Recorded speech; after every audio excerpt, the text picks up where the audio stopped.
Hello ladies and gentlemen, welcome back to the Dork side. It is I, your friendly neighborhood dork in the road, and today we're going to talk about the first 7 mods that I did to my Grom.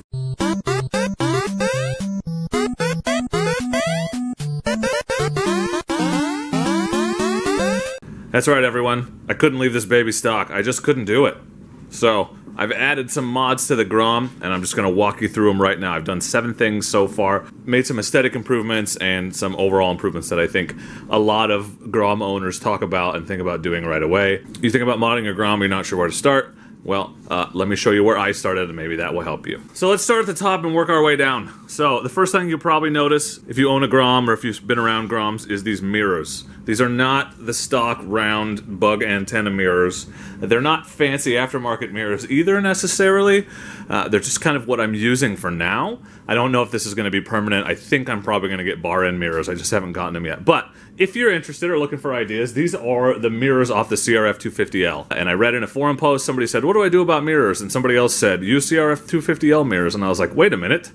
I have a pair of those just sitting in a drawer in my garage because I took them off the CRF when I added the double take mirrors. So I thought, what the heck, I'll give them a try. So I threw them on, and what I like about them is they are much longer. You see, the stock mirrors are round, they're about this big, but this gives me this much extra space to see around myself, to see around my elbows. This won't surprise you if you've watched any of my other videos, but I don't like the stock mirrors. I think they give me a great view of my elbows and nothing else, and so that extra added width on these mirrors I think works well. And they don't look too bad. They don't look too bad. They look like they belong on the bike because they belong on a Honda bike, just not this one. If you like this look and you were thinking about getting some, I try to find some used or some takeoffs maybe on eBay or something. Find somebody, go into a CRF250L group and ask if somebody has taken them off and doesn't want them, because I literally just had them sitting in a drawer. And if somebody had asked me, I would have given them up super cheap. So I wouldn't order new ones from Honda if that's what you're into. Second mod that's pretty obvious and one I've talked about in previous videos, but not exactly in the context of this bike, is the quad lock mount, which is right here on the handlebar. I love this thing because of how quick and easy it is to take it off and put it back on. Full disclosure, Quadlock sent me the mount, but they're not paying me to continue to talk about it. I just really like the dang thing. I play Pokemon Go on this bike a lot. I think that's one of the most fun things to do on it, and so it's really handy to just have it there, obviously not while I'm riding, but to be able to just pull over. It's right in the perfect spot, and be able to pop it on and take it off when I get on and off the bike, so that is cool, I think. Bonus mod, Captain America has appeared on this bike. These are the Pro Taper Pillow Top grips. They're the same grips I have on the CRF250L. I really like them. I think they're comfortable. I like, they're very grippy, and they look cool. I like the gray. I decided to go with the gray ones and not the black. Do you see how the gray is kind of the same color as the Grom logo and the Honda wing here? That wasn't like on purpose. I just like the gray, but it works out well. I've got like a 3-tone red, black, and gray thing going on. But these are Pro Taper Pillow Tops. They went on relatively easily. The hardest part is breaking the bar ends off. Hardest part is getting the bar ends off, and people have drilled them out and had a lot of trouble. I just used a pair of vice grips and a rag and just twisted them off, and they came off pretty easy. And then I used the air compressor trick to put the grips on, so they went on pretty easy too. I didn't even have to file down. As you can see, it's a little bit bigger around the end of this because the Honda throttle tube is a little bit bigger on the end, and so I didn't even have to file it down or anything. I just used the air compressor to slide them over. It worked good. So, and they're solid. They're on there. They're real nice. And then I put the stock bar ends back on, but eventually I'm probably going to do mirrors there. Along the same lines, same area, these are Aramox. These are just Chinese, cheap Chinese levers. And these were $18, I want to say. Less than 20 for sure. So I thought about getting the Ride It levers like I had on the CB500F. They're a little bit more. They're like 35, and they're all made of cheap Chinese aluminum. So I just went with these. I rolled the dice, and they're actually pretty nice. They look good. They come in lots of different colors.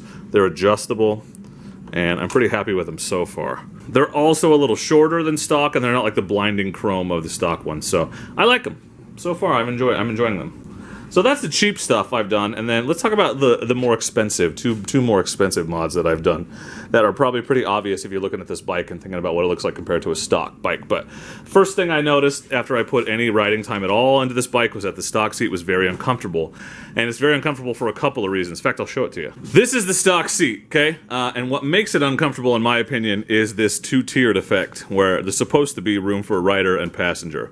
But all that does is, because this is not a two-person bike, and I love how they pretend like it is, but it isn't, is it makes it so that I can't shift back past here, and so I'm confined to this space, which, one, smashes your balls up against the tank, which is uncomfortable for short or long periods. It's just all around uncomfortable. And two, it cramps up the riding position. So my arms have to be shorter, my legs are closer to the front of the bike, and it was less comfortable. So I upgraded to a flat seat. Do you see it doesn't have the two-tiered effect, so I can slide back as far as I want to.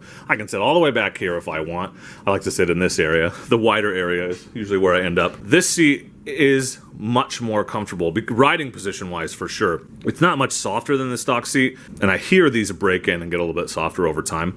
But this is an NOI, I believe is the brand. NOI. But I got this on Amazon. You can order it from Amazon. I'll put the link from Amazon. It was like $108 when I ordered it. These are the same seats that they sell on MSX125accessories.com for $40. The thing is with those seats is you have to pay $50 for shipping. $55 for shipping, and it takes 2 to 4 weeks to get here.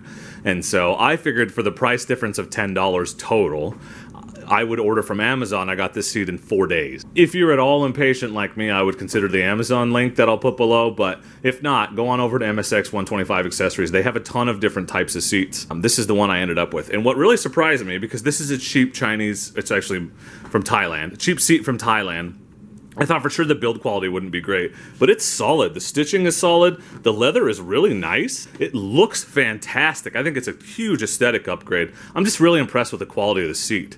So if you're looking for an aftermarket seat, these are really popular. The Bride seats are really popular too. I don't like the look of the Bride seat as much. This is a really popular upgrade for sure. And one more major upgrade. Oh, there's a dog.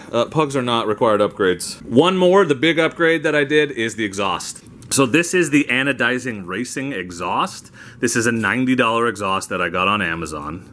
And it's not amazing. It's not a Yoshimura, but a Yoshi is $500 and this was $90. The sound is much better. It's really loud. I'm kind of surprised. I didn't expect it to be as much louder than stock as it is. It was really easy to install. It's just 2 bolts there at the header and then this bracket right here that goes onto the rear set. There's 2 extra bolts underneath that you take off because they're holding the giant ass muffler, stock muffler on. It comes with a sticker. I didn't put it on there. I like the clean look better. I'll tell you one disadvantage to this muffler. So I may do a full review of this thing at some point. The seat too, maybe end up in a separate video, but it is loud, which is what you buy it for. But one consideration that I hadn't thought about is I bought this Grom. One of the things I like to do is go places I'm not supposed to be. Like for instance, if you saw my Cops versus Groms video, and this exhaust is so loud, I'm basically announcing my position everywhere I go. And the last mod, I'm gonna maybe have to turn the bike so you can see it. So I mentioned before that I play Pokemon Go on this bike. I use my phone on it a lot, and so I needed a USB charger.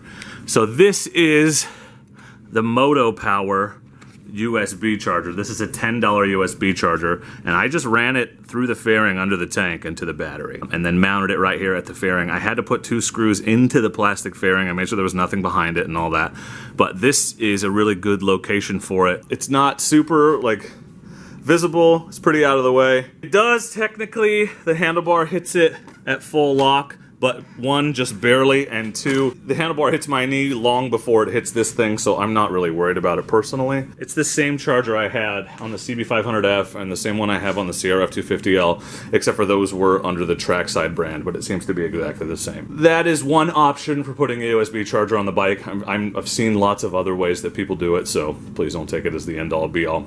That's it. That's my first 7 mods that I did to the Grom. Oh, let me fire up the exhaust so you can hear it. I'm going to open the garage. Here you go.